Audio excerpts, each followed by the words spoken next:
सकिए एतेक रुसल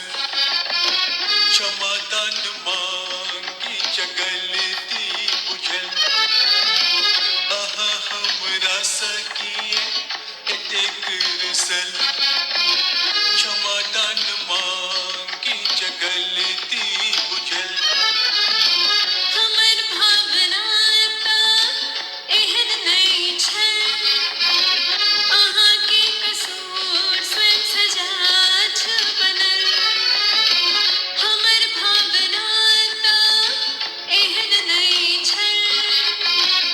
अहाँके कसूर स्वयं सजा बनल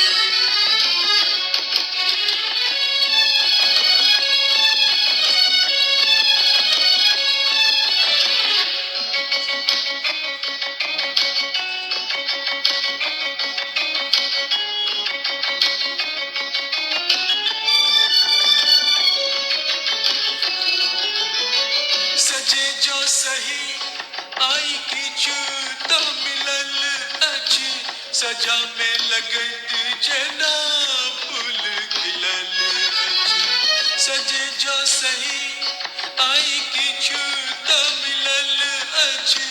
सजा में लगत जेना फूल खिलल अछि एकर आप किछु परिणाम हो प्रेमक आप बुझुगारी खुजल आहा हमरा सकिए एतेक रुसल क्षमादान मांगी जगलती बुझल हमर भावना एहन नहीं छल अहाँके कसूर स्वयं सजा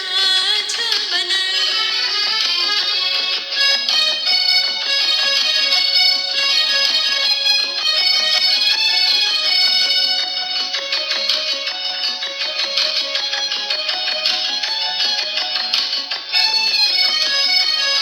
हमर रूप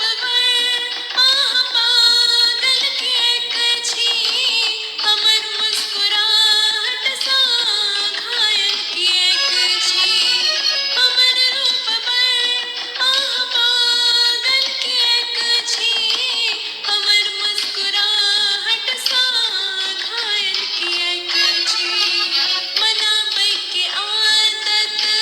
कतऽ पड़ गेल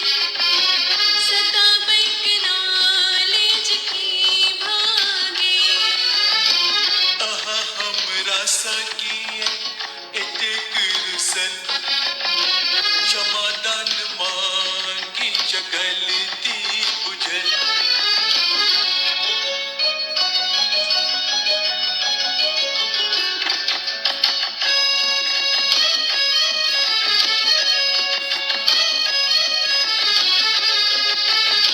ला ला ला ला ला ला ला ला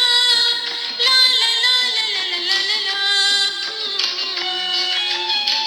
सतब तो ने हम तमनेब तो कोना का आहा के अपन लग पैब तो कोना का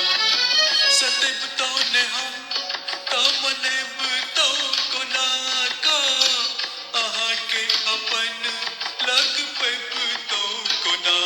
का एही दिन के हमरा ता कोबला छल भगवती हमरा पर कृपा बनल आहा हमरा सकिए एतेक रुसल क्षमादान मांगी जगलती बुझल हमर भावना एहन नहीं छल